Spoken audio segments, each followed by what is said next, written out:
Paz seja convosco. Amém. Quero saudar você com a paz do nosso Senhor Jesus Cristo. Como sempre tenho dito, vivemos dias maus, pessoas amantes de si mesmo, preocupadas apenas com as suas vontades e seus desejos. Cada vez mais o mundo mostra do que ele é formado. Não é do amor, mas é da ganância, do egoísmo. Os seres humanos cada vez mais buscam a satisfação dos seus desejos e vontades. Estava assistindo uma reportagem no canal Futura, só um pedacinho, e a pessoa lá que morava lá, ela falava sobre a dificuldade que eles têm de manter a vegetação, o rio lá limpo, porque as pessoas que estão lá, não como meio de subsistência, mas como meio de exploração, eles não sabem preservar, eles não sabem extrair da terra apenas o necessário. Algo que a palavra de Deus ensina ao povo de Israel, quando do maná, você tem que ter o necessário. As pessoas, elas buscam mais do que o necessário. Elas buscam encher os seus celeiros de tal forma que não caiba mais, e quando ele enche, eles constroem outros. Os olhos das pessoas não estão em Deus e não estão nos outros seres humanos, mas apenas em si mesmos. Por isso nós estamos aqui. Desejamos conhecer mais do nosso Deus, para que, se de alguma forma for possível, nós possamos minimizar a dor e o sofrimento. Mas a dor e o sofrimento, ela é pertinente ao cristão, ao cristianismo, e dificilmente você vai conseguir se eximir, fugir dela o tempo todo o tempo. Em nosso último encontro, na semana passada, estivemos meditando sobre o tema diferentes, mas semelhantes em Cristo. A cada ano, as pessoas são influenciadas pela moda. As vestes muitas vezes revelam nossas afinidades. Tribos se vestem igual. Você vê as características específicas de grupos e eles se vestem igual e eles definem um certo tipo de afinidade para que eles possam ficar juntos e se sentir bem num grupo. Nós vemos isso nos skatistas, nos surfistas, nos motoqueiros, e toda sorte de tribos existe. A variedade, ela é incrível. Tanto revela nossas afinidades, como também muitas vezes nossos temores. Muitas vezes a sua vestimenta revela qual é o motivo do seu sofrimento. O que é que te prende? Nós falamos algemados por um peso. Qual é o peso que nos prende? Não só no vestuário somos influenciados, mas também na espiritualidade. E depois que houve o advento da palavra gospel, por volta da década de 80, mais forte, eu nem era crente ainda, a música cristã, ela perdeu o seu foco. Não se mais cantam músicas ou geram-se músicas com o objetivo de adorar ao Senhor, e sim de satisfazer o coração das pessoas. E cada vez mais louvores têm sido criadas para o homem e não para Deus. Não só no vestuário somos influenciados, mas também na espiritualidade. E a pergunta é: quem verdadeiramente é cristão? Basta a aparência? O linguajar? Ou mesmo uma cruz como essa que nós temos aqui no altar? A resposta é não, não, não.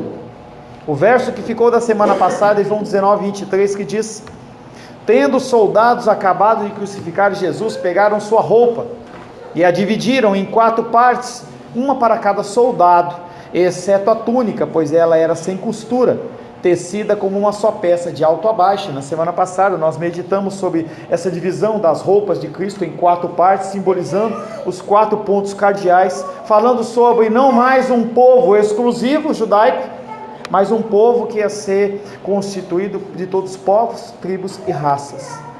Apesar de ser uma simbologia, a túnica de Jesus, aquela que não foi rasgada, mostra quem ele é, não por ser judeu, mas pela sua obediência ao Pai. A sua túnica revela a sua obediência. Sua roupa foi dividida, mas a túnica que representa o seu corpo não, porque o corpo de Cristo é indivisível. Por isso que nós falamos que nós somos diferentes. Nós adoramos a Deus de formas diferentes. Uns levantam as mãos, outros não levantam, outros querem ficar sentados. Mas a nossa adoração maior chama-se servir ao Senhor.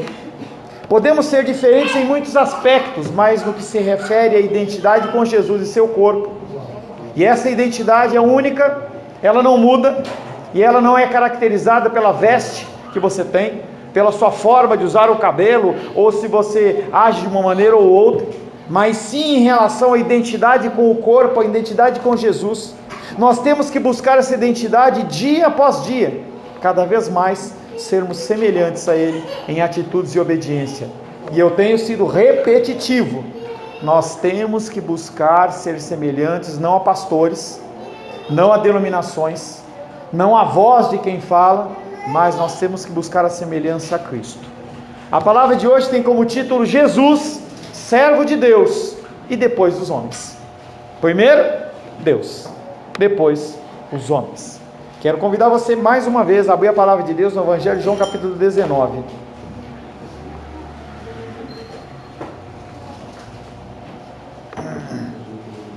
Nós vamos ler do verso 23 em diante.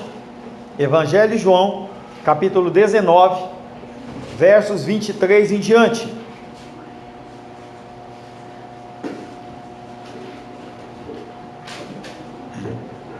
Assim diz a palavra de Deus. Evangelho de João, capítulo 19, versos 23 em diante. Os soldados, pois, quando crucificaram Jesus, tomaram-lhe as vestes. Os soldados, pois, quando crucificaram Jesus, tomaram-lhe as vestes, e fizeram 4 partes, para cada soldado uma parte. E pegaram também a túnica. A túnica, porém, era sem costura, toda tecida de alto a baixo. Disseram, pois, uns aos outros: não a rasguemos, mas lancemos sorte sobre ela, para vermos a quem caberá, para se cumprir a Escritura. Repartiram entre si as minhas vestes, e sobre a minha túnica lançaram sortes. Assim, pois, o fizeram os soldados. Verso 25. E junto à cruz estava a mãe de Jesus, e a irmã dela, e Maria, mulher de Clopas, e Maria Madalena. Vendo Jesus sua mãe, e junto a ela o discípulo amado, disse: mulher, eis aí o seu filho. Depois disse ao discípulo: eis aí a sua mãe. Dessa hora em diante, o discípulo a tomou para casa. Verso 28. Depois, vendo Jesus que tudo já estava consumado, para se cumprir a Escritura, rendeu o Espírito. Palavra do Senhor.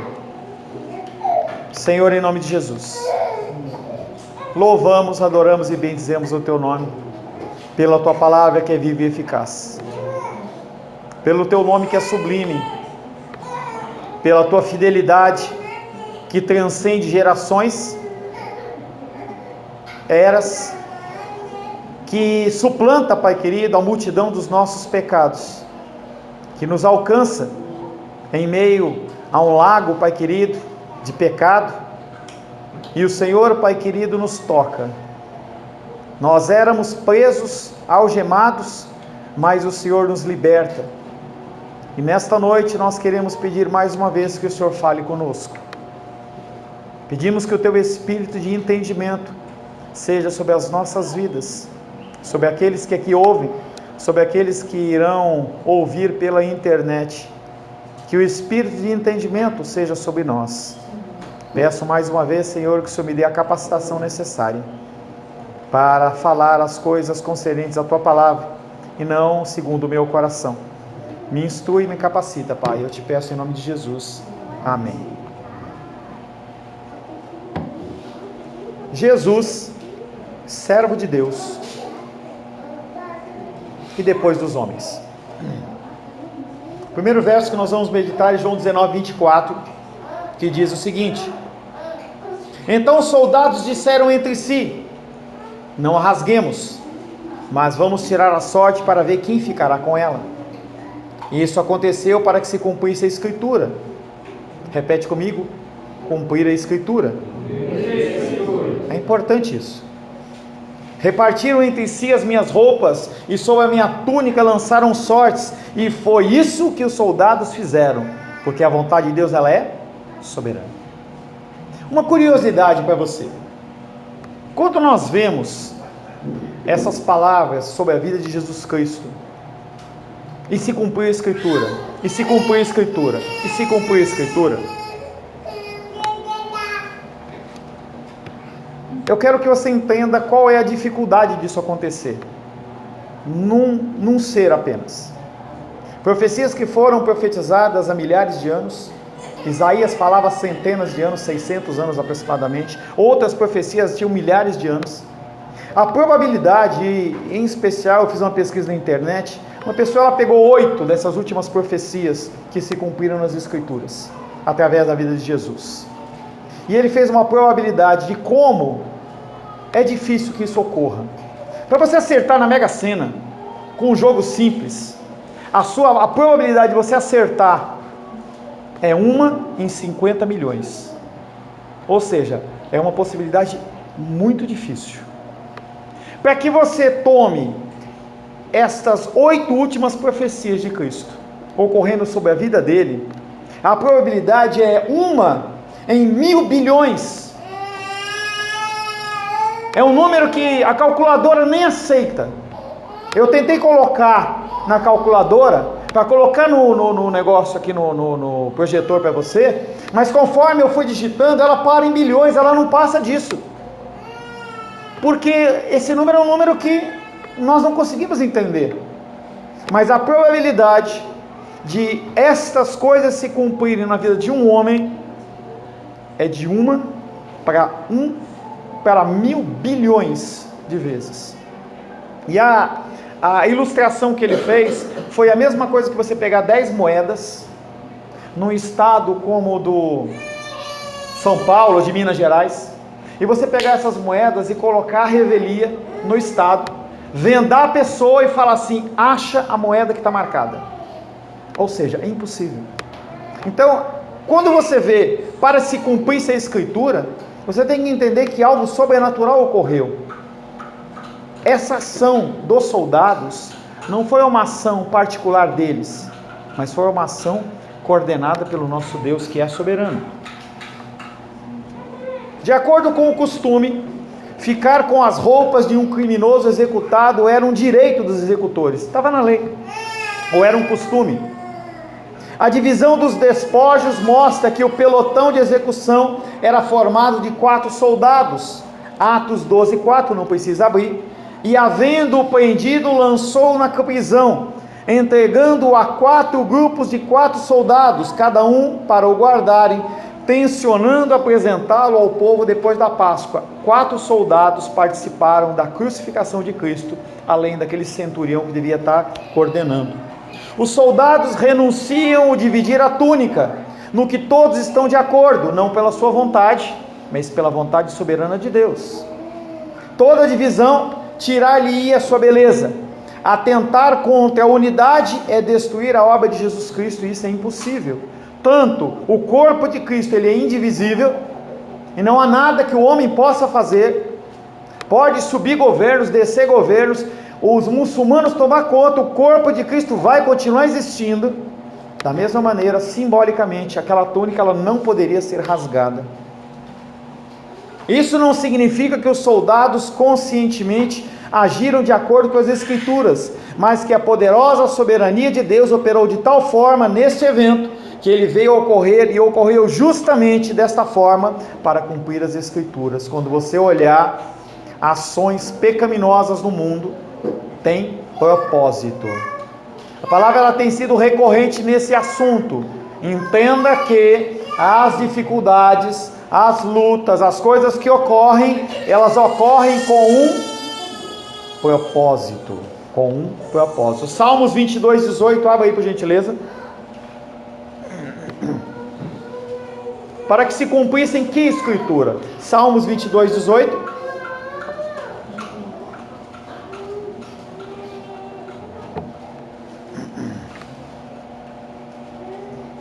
Salmos 22, 18. Repartem entre si as minhas vestes, e sobre a minha túnica lançam sortes. Esse versículo foi escrito pelo salmista, e naquele momento ele estava passando por muita luta e dificuldade, mas ele já estava profetizando sobre o Messias. A Escritura dava testemunho de Jesus enquanto enviado de Deus e doador de vida. João vê, pois, nesta cena, um cumprimento da missão de Jesus, a extensão da sua obra no mundo inteiro. No Salmo, a repetição da roupa tem sentido hostil. Cada passagem das Escrituras, elas têm duas simbologias. A primeira, no momento local, temporal. O salmista, quando escreveu isso, estava passando por dificuldade, e ele teve as suas roupas subtraídas. Ele clama a Deus para que aquilo mude, mas aquilo também tem a função profética na vida de Cristo, e também tem a função na minha vida e na sua vida. A palavra, ela tem esta finalidade, ela transcende gerações, para que você possa ler e aplicar na sua vida. Todavia, mesmo quando as suas últimas posses, Jesus, são arrancadas dele, ele continua sob o cuidado soberano do seu Pai, e isso ocorre também com você. Romanos 8, 38 e 39, porque eu estou bem certo de que nem a vida, nem a morte, nem a vida, nem anjos, nem principados, nem potestades, nem coisas presentes, nem futuras, nem a altura, nem a profundidade, nem qualquer outra criatura nos poderá separar do amor de Deus que está em Cristo Jesus, nosso Senhor, porque Ele morreu na cruz do Calvário. Nada pode te afastar desse amor. Com Jesus Cristo, mesma coisa. Ele estava lá, mas em algum momento ele sabia: eu vou retornar para o Pai. Mesmo com sofrimento, mesmo com gemido, ele passa por isso. Jesus passou por aflições, nós passamos por aflições, mas Jesus venceu o mundo, nós também vencemos o mundo. E aí é uma coisa que a Menisa falou de manhã: de vez em quando, ou na maioria das vezes, nosso coração fica aflito. Nós olhamos para a situação e falamos: não vai ter saída, não vai ter o que fazer. Mas da mesma maneira que o Senhor foi vencedor, nós também somos vencedores nele. E eu não estou falando de bens, não estou falando de riqueza, não estou falando de você ter uma casa no lago, você viajar para a Europa, para você viajar para qualquer lugar, não estou falando nada disso. Tanto também não é problema você ter, nem fazer. Mas a palavra de Deus, ela não se foca nisso. Você quer isso? Trabalhe. Quer um carro zero? Trabalhe. Estude. Se prepare. Seja um profissional bom. Mas sempre lembrando do título: primeiro Deus, depois os homens. João 19, 25. Tem mais uma curiosidade nesse versículo para você. João 19, 25. Uma coisa interessante nas Escrituras é que quando nós vemos nomes compostos, nós achamos que é o sobrenome. Então, o meu nome é Paulo César. Você fala assim: o César é a continuação do nome dele, Ribeiro é o sobrenome. E aí você pode pegar vários tipos de nome. Nas Escrituras, em especial dentro dos textos que são baseados na linguagem hebraica, não são assim. Quando nós vemos a figura de João Batista, eu já falei com vocês, Batista não é o sobrenome dele, era a função dele, era uma ação que ele executava. Quem é esse João? É o João que batiza, por isso que ele é João Batista. Jesus Cristo, não era Maria Cristo, Cristo é o enviado, Jesus o Messias. Quem é esse Jesus? Haviam vários Jesus. Quem é esse? Esse é diferente, ele é o Messias. João 19, 25. E junto à cruz estavam de pé a mãe de Jesus, a irmã de sua mãe Maria, mulher de Cleófas, e Maria Madalena. Enquanto os soldados realizavam uma tarefa bárbara e friamente tiram proveito da sua ação executora, as mulheres esperam em fiel devoção por aquele cuja morte elas podem entender até o momento só como tragédia. Elas olham para aquela figura de Cristo, elas não conseguem ver a figura do Messias, mas elas estão lá fiéis. Nossas angústias, nossas ansiedades, que mesmo perante elas você continua fiel no caminho. Tudo isso por conta da perseverança que Deus coloca nos nossos corações. Semana, pelo começo da semana, a Ludinha mandou uma mensagem para mim e falou assim: pastor, ore por mim, eu estou com febre reumática. Por mais que eu não soubesse o que era aquilo, quando a Lourdinha ela aciona é porque a coisa não está boa. Pela graça de Deus, ela está aqui. Aleluia. É misericórdia do Senhor. Naquele momento em que ela sentiu daquela maneira, eu tenho a certeza que no coração dela passou: será que no fim de semana eu vou estar bom, vou estar legal para ir para a casa do Senhor? Tanto que ela mandou: tomara que eu consiga ir para a casa do Senhor. Essa esperança significa fidelidade. A presença junto da cruz de Jesus de 3 mulheres contrasta com o do versículo seguinte, onde cita-se apenas a mãe e o discípulo a quem Jesus amava. 2 mulheres se destacam. A primeira, a mãe. A mãe de Jesus representa, como em Caná da Galileia, o Israel que espera o cumprimento das promessas. Demonstra sua fidelidade precisamente acompanhando Jesus em sua morte. A mãe de Jesus, ela representa o Israel de Deus do Antigo Testamento. A figura de Maria, ela representa aquilo. Ela reconheceu o Messias, e ao dizer aos serventes lá em Caná da Galileia que fizessem tudo que lhes dissesse, mostrava aceitar desde o princípio toda a missão de Jesus, que o levou a ser condenado à morte. Ela sabia o que ia acontecer. E aí eu imagino ela como mãe passar todos aqueles 30 anos vendo a possibilidade do filho dela sofrer, mas mesmo assim ela estava lá. A outra mulher é Maria Madalena, que também, Madalena não é o segundo nome dela. Que Maria é essa? Porque havia a Maria, mãe de Jesus, havia a Maria, mulher de Cleófas. Quem é essa Maria? É a Maria que mora, que é descendente não, que é originária da região de Magdala, junto a Tiberíades, no lago da Galileia. O nome dela não era Maria Madalena, era Maria que nasceu lá em Magdala, por isso que chamavam de Maria Madalena. Cada uma das 2 mulheres representa a comunidade de uma aliança. A mãe, a da aliança antiga, a remanescente. Ezequiel capítulo 5. Abra aí por gentileza. Todas as vezes que você ouvir, seja eu falar, ou algum outro pastor falar, sobre a quantidade mínima de pessoas que vão estar no céu, você vai lembrar de Ezequiel capítulo 5. Em relação à quantidade de pessoas, de Adão até a volta de Jesus Cristo, a porcentagem é mínima. Ezequiel capítulo 5.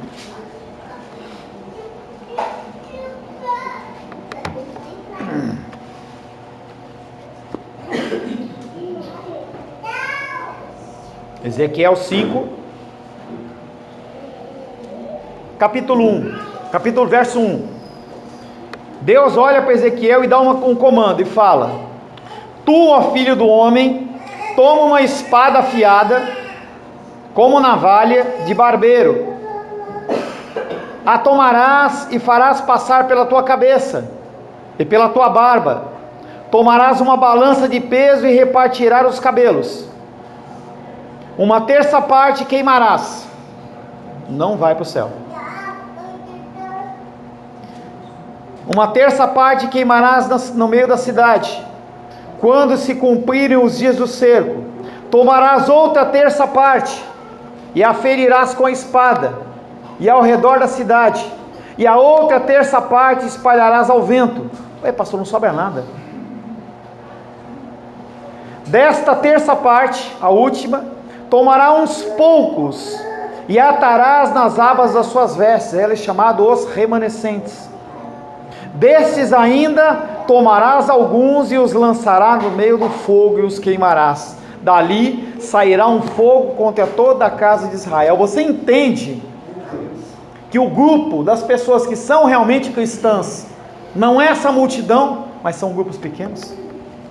Ele está falando do grupo povo de Israel, mas ele está simbolizando toda a profecia que vem de Abraão.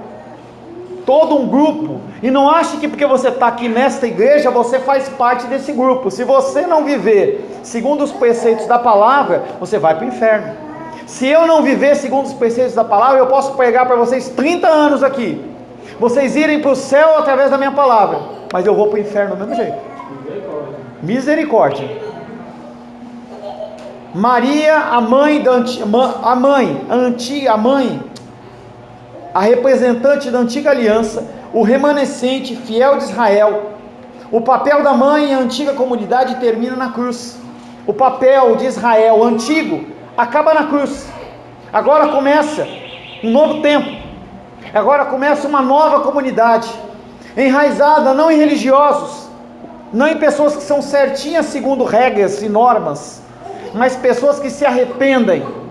Maria Madalena era aquela que foi pega, entre aspas, em flagrante adultério, e foi colocado na presença de Jesus Cristo, e aqueles homens queriam apedrejá-la, e Jesus olha para eles e fala: joga a primeira pedra, quem não tem pecado. E aqueles homens foram embora, e ele olha para ela e fala: seus pecados estão perdoados, mas não volte a pecar. E ela está ali, nos pés de Jesus Cristo, mostrando que ela realmente se arrependeu, e ela é o símbolo. O símbolo da nova aliança não são regras. O símbolo da nova aliança são corações arrependidos, corações que sabem que necessitam de Cristo e sem Cristo nada podem fazer. Com esse jogo de personagens, João afirma que a nova comunidade tem afinidade com a antiga. Não queira separar uma da outra. Sim, você tem que honrar pai e mãe, você não deve matar, você não deve julgar, e todos os mandamentos você tem que colocar em prática, mas a regra é fé. Você faz porque você é salvo e não para você ser salvo. Israel, que deixou de ser um povo privilegiado e agora apenas parte da comunidade humana que forma o Messias, ela entra em pé de igualdade comigo e com você. O evangelista aqui menciona que enquanto Cristo obedecia a Deus o Pai, ele não deixou de cumprir o seu dever em relação à sua mãe. E é algo que eu comentava com as pessoas ali fora. Até onde eu vou? Qual é a prioridade? Você vê a ação de Jesus Cristo, depois de ter obedecido o Pai na integralidade, ele vai cumprir o fator dele, o trabalho dele com a sua mãe. Ele se esqueceu de si mesmo e de tudo mais, até onde se fazia necessário para obedecer ao Pai, mas depois de haver cumprido o seu dever, ele não lhe negligenciou o que lhe cumpria fazer por sua mãe. De fato, aprendemos de que maneira devemos cumprir o nosso dever para com Deus e para com os homens. Primeiro, Deus. É por isso que domingo é o dia do Senhor. Apenas a ação da misericórdia impede você de vir na casa do Senhor. Cinema não impede, festa de aniversário não pode impedir, visita não pode impedir, falta de gasolina, passeio, necessidade, sono, o que você quiser inventar não te isenta de estar na casa do Senhor, a menos a ação da misericórdia. Titia não está aqui porque ela está travada lá, desde ontem que ela caiu 2 vezes. Rosângela em especial foi mais de 2, 3, 4 vezes lá, e eu ainda vou depois do culto, porque ela não consegue se movimentar, e nós optamos por usar fralda, pelo menos por esse período, porque senão ela estaria aqui.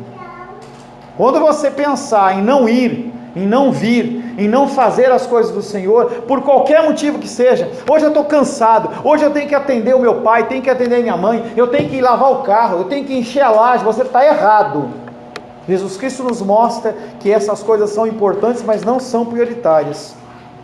Se pusermos os homens no mesmo nível de Deus, nos sentimos sem rumo. Por isso devemos dar preferência ao mandamento, ao culto e ao serviço de Deus, para depois, quando estiver em nós, devemos dar aos homens o que lhes é devido. Mateus capítulo 22. Mateus 22. Abra por gentileza.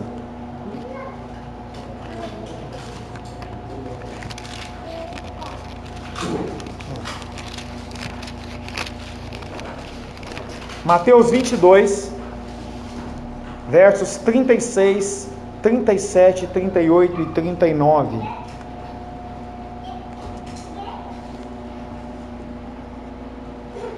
Mestre, qual é o grande mandamento da lei? Respondeu Jesus: Amarás o Senhor teu Deus de todo o teu coração, de toda a tua alma, de todo o teu entendimento. Esse é o grande e primeiro mandamento. O segundo, semelhante a este, semelhante mas não igual, é este: amarás o teu próximo como a ti mesmo. Mateus 10, 37. Abre aí por gentileza.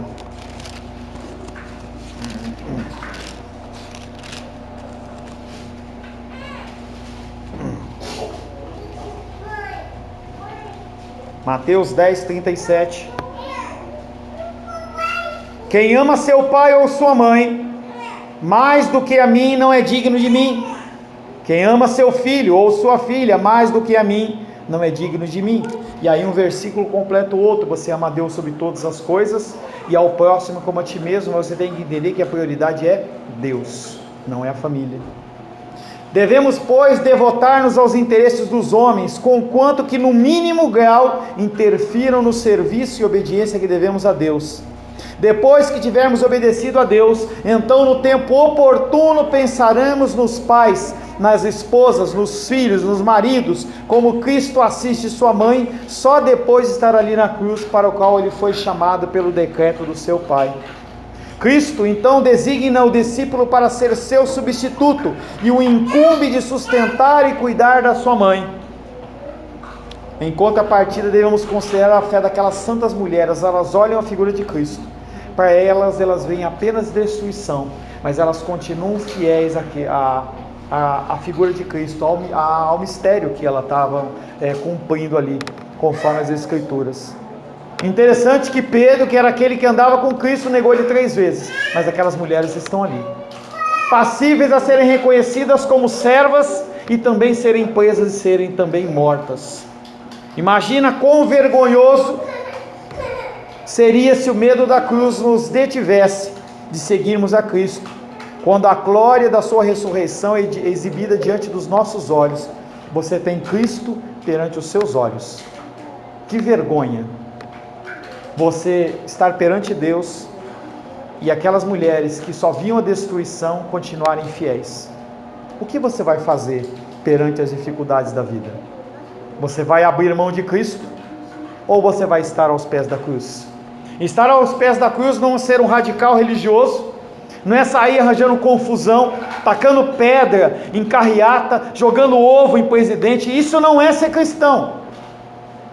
Ser cristão é ser submisso às leis do Senhor. Independente do seu viés político, saiba que não é certo você jogar ovo em alguém. Mas ele roubou, não importa.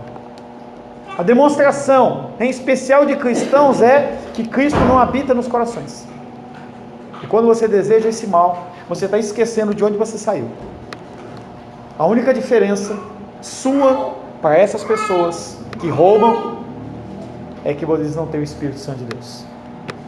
E eu vi um post lá que eu compartilhei lá no Facebook, muito interessante, que mostra assim: a única diferença é que você nasceu numa data diferente ou num país diferente, e mostra uma série de imagens recortadas, pessoas caídas no chão, de um lado um refugiado político, do outro lado uma pessoa que estava em uma outra condição.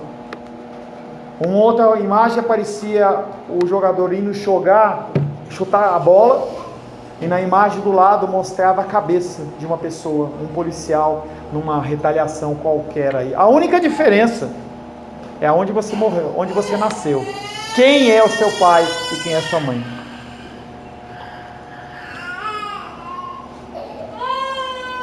A obediência de João é um sinal de reverência de um verdadeiro discípulo, devido ao seu mestre. Daí também ser evidente que os apóstolos tinham suas famílias. Os apóstolos, eles tinham suas famílias. As pessoas acharam que os discípulos abandonaram tudo. Eu sou casado, eu deixo a minha esposa, eu deixo os meus filhos, se vira. E eu acho que eu esqueci de ler 2 versículos.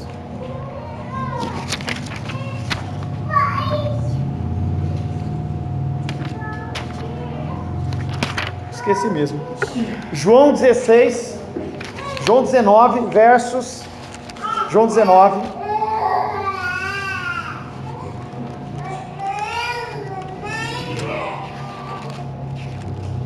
João 19, eu não li 2 versículos. João 19, versos 26 e 27.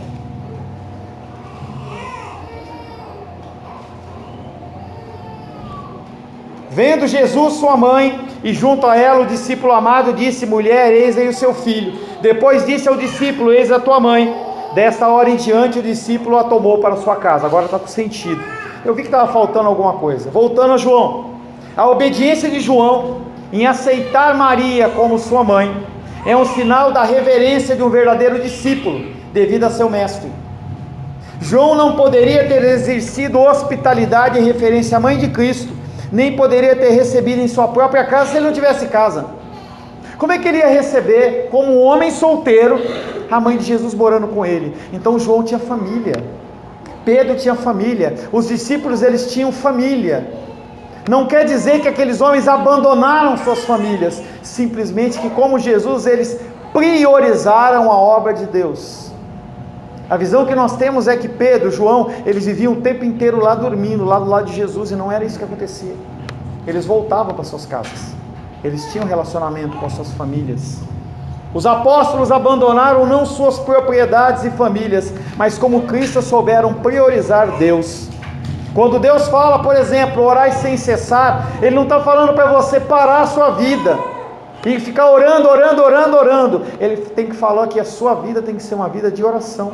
Onde você estiver, você está com a sua mente ligada no Senhor, ligada no Salvador. João 19, 28.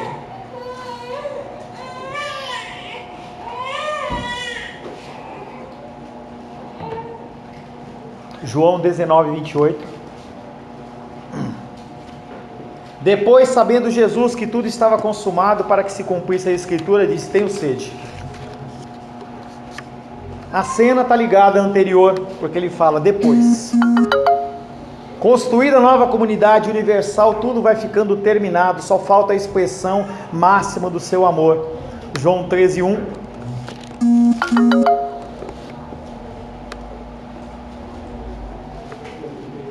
João 13, 1. Ora, antes da festa da Páscoa, sabendo Jesus que era chegada a sua hora de passar deste mundo para o Pai, tendo amado os seus que estavam no mundo, amou-os até o fim, ou amou-os até a morte, dando aos mesmos que o rejeitaram a última oportunidade. Quando Jesus Cristo ele pede, fala, tenho sede, ele não está falando que ele está com sede, ele está dando uma oportunidade para aqueles homens demonstrarem amor, se arrependerem, mudarem o seu comportamento.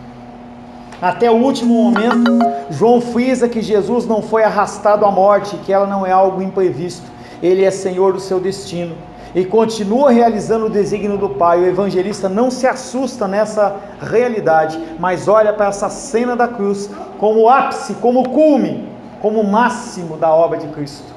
Aqueles homens olham e falam, acabou, é o fim. Muitas vezes as pessoas olham para você e falam, acabou, é o fim, ele não vai continuar, ela vai desistir. E aí quando vê, a pessoa continua. Jesus expressa a sua necessidade, tenho sede. Esse dito lembra a petição que ele fez a samaritana lá em João 4,7. Ele olha para aquela mulher e fala, tenho sede, me dá de beber. O que ele está oferecendo para ela não é a possibilidade dela servi-lo em dar água, e sim dela conhecê-lo. Pedir água equivalia a pedir acolhida, expressa com demonstração de solidariedade humana, algo que é elementar. O ser humano precisa de água. Quando Jesus Cristo ele chega para a mulher samaritana e fala, me dá água, ele está falando, me ajuda, me dá acolhida, seja solidário a mim. Quando Jesus Cristo na cruz ele fala, tenho sede, ele está falando para aqueles homens, tenham solidariedade comigo. Vocês não estão vendo o que está acontecendo? Vocês acham realmente que eu sou essa pessoa que eles estão querendo crucificar? Na cruz, Jesus põe-lhes diante dos olhos a necessidade, pede a mesma acolhida. Na cruz, Jesus Cristo demonstra a quantidade e a qualidade do seu amor. Nessa atmosfera de ódio sem limite, brilha Jesus Cristo. Por isso que a palavra de Deus diz que a palavra branda acalma o furor. Quando você estiver numa discussão, não eleve o grau dessa discussão, abaixa o grau da discussão. Quando você estiver tratando com uma pessoa irada, não alimente a ira dela. Acalme com a voz tranquila.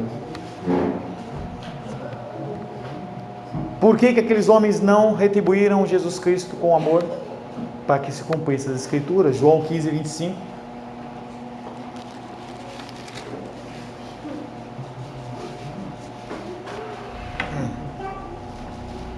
João 15, 25. Isso, porém, é para que se cumpra a palavra escrita na sua lei. Odiaram-me sem razão. Jesus Cristo despojado, sem nada mais ali, nu, perante os seus familiares, envergonhado, ele fala: tem misericórdia de mim? E aqueles homens o rejeitam. Em vez de entregarem água, entregam para ele vinagre. Dessa forma, Jesus Cristo nos instrui, por seu exemplo, para que prestemos perfeita obediência e não imaginemos ser difícil viver em harmonia com seu ensino. Não é difícil você viver os ensinos de Cristo. Só é difícil se você quiser viver a sua vida. Se você achar que você tem que viver a sua vida intensamente, como a gente vê, olha, a vida ela é muito curta, eu tenho que fazer o que eu quero é ser feliz, eu tenho que viver, esse tipo de pensamento vai fazer o seu cristianismo ser difícil. Mas se você estiver disposto a morrer para a sua vontade, o cristianismo vai ser algo fácil. Jesus Cristo nos instrui por seu exemplo, para que prestemos perfeita obediência e não imaginemos ser difícil viver em harmonia com seu ensino, mesmo quando enfrentamos lutas e dificuldades. As lutas e dificuldades, elas existem, e elas têm uma finalidade: mostrar do que você é feito. Do que você é feito. Quando a dificuldade vem, você sucumbe.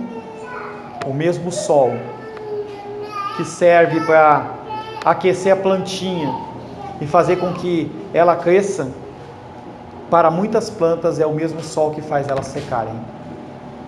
Esse sol da dificuldade que você passa vai te derrubar ou vai te fazer crescer? Jesus Cristo, ele mostra que sim, é possível, não é fácil. Quem diz que o cristianismo é algo fácil está enganado. Não é fácil. Não é fácil nós irmos contra ao que o mundo fala. É difícil a gente ir contra ao que a mídia fica bombardeando, desde que nasceu, e fica, e está no outdoor, e está no Facebook, e está na novela, e está no jornal, e você fica ouvindo, e você fala: não, isso está errado. Mas está errado, e você sabe que está errado. E se você se levantar, e você se permanecer firme, o Senhor, ele vai continuar te irrigando com a água da vida. Aí esse sol que você parece que vai te destruir, vai te tornar mais forte. Glória a Deus. E com isso você vai poder ajudar pessoas. Porque o objetivo não é você ficar forte por você ficar forte, para as pessoas olharem e falarem assim: nossa, como ele é grande. Não. Como você protege? A figura do carvalho é aquela figura daquela grande árvore que os animais, os seres, eles ficam embaixo ali protegidos. A chuva cai sobre a árvore, mas você serve de proteção para as pessoas. Cristo, quando morreu na cruz do Calvário, ele estava ensinando isso. Se fortalece para você poder ajudar os outros.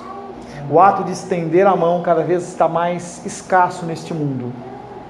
As pessoas, elas cruzam com você e pedem dinheiro, e você nem quer saber a história da pessoa. Você nem quer saber a dificuldade. A pessoa está ali pedindo ao auxílio. Quantas vezes nós negamos auxílios a anjos? Quantas vezes? Senhor Deus, nós, Pai, nos envergonhamos perante a Tua palavra. Se nós fôssemos como os fariseus, devotos ao Senhor, mesmo que de uma maneira religiosa, sobre nós haveria esperança. Mas nós não somos. Pelo contrário, Pai, nós temos dificuldade com as Escrituras. Temos dificuldade porque elas apresentam e revelam quem realmente nós somos. Nenhum gabinete de psicologia, psiquiatria, nenhum coaching, nada, ninguém pode sondar o nosso coração como a tua palavra o faz. Que a nossa palavra, que o nosso coração possa realmente, Pai querido, ser transformado. Que o nosso coração possa realmente, Pai, ser transformado cada vez mais à tua imagem e semelhança. Nós não somos dignos, mas em Ti, Pai, nós somos justificados.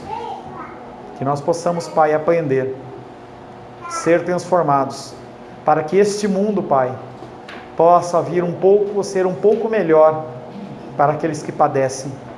Que nós possamos olhar primeiramente ao Senhor e depois, Pai, nós possamos olhar para aqueles que padecem, aqueles que não têm os mesmos recursos que nós temos, com misericórdia.